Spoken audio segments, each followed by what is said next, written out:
Hey everybody, welcome back to Mixed. It's me, Sam, and today I'm showing you guys how I refresh my son Jackson's curls in the morning. So I start by saturating his hair with water. This spray bottle is good for that because it sprays a lot of water in a short amount of time.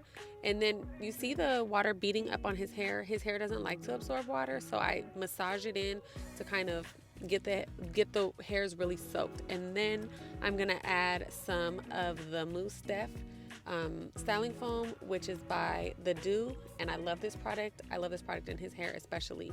And so I'm just running my fingers through and trying to get his curls to curl up.